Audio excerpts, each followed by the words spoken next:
We are continuing to track Hurricane Helene. It is still a Category 2 hurricane. It's about 290 miles south of Apalachicola, Florida.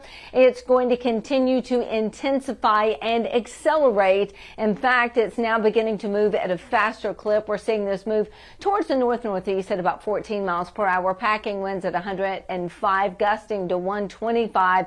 This is on track to become a major hurricane later today. Notice on the current path showing it becoming a Category 3 hurricane by this evening. It could intensify further prior to landfall, which landfall looks to be the Florida Big Bend coast as we head into tonight. A lot of the spaghetti models are beginning to line this up.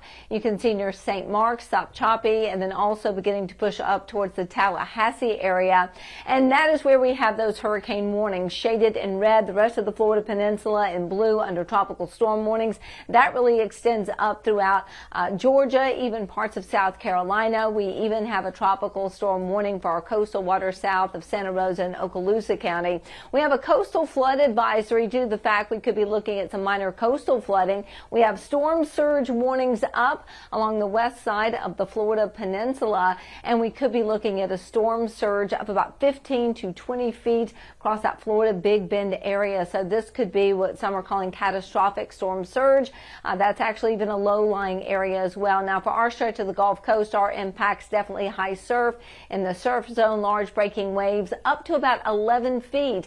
Now, this high surf warning will be in effect until 1 o'clock tomorrow. We also have a wind advisory in effect. This is until midnight tonight. Winds could gust out of the north up to about 40 miles per hour. So some really fast winds. Now, in terms of rain, for our stretch of the Gulf Coast, I just don't think we're going to get a whole lot of wet weather for the Mobile area. That's for sure. So, but I think Florida Panhandle, we could see maybe an inch to possibly 1 to 2 inches at best. This is going to be a big rainmaker as this moves up the Florida Big Bend coast into Atlanta. In fact, places like Atlanta could see maybe even up to about 10 inches of rain. Now, our Beau Rivage Tower cam showing it's definitely been breezy. The winds are definitely picking up.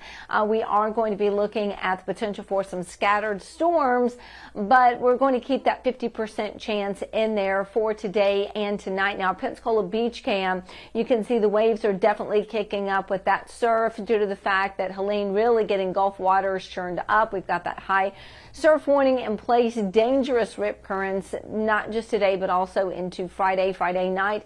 This is going to drop to moderate, though, by Saturday, so it'll take a little while for the Gulf waters to calm down.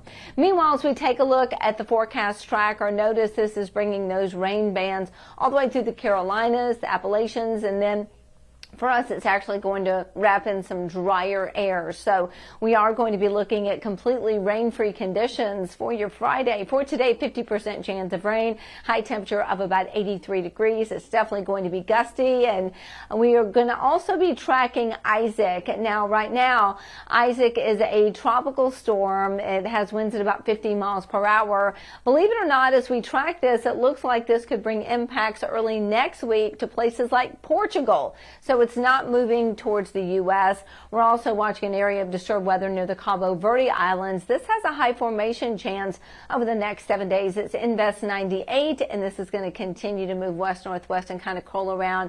By the way, the next name on the list is Joyce. Highs today are going to be in the low 80s. We're back to the mid-80s Friday, Saturday, upper 80s by the weekend. And when we take a look right now at the 7-day tracker, you can see, we'll see the risk of rain going down to 0% Friday, Saturday, 10% chance of a shower on Sunday, and stray showers will be off and on early next week with that drier air, very refreshing wake-up temperatures in the mid-60s tomorrow morning. We're pretty much going to be in the mid to upper 60s for lows all the way through next Wednesday. Make it a great week, everybody.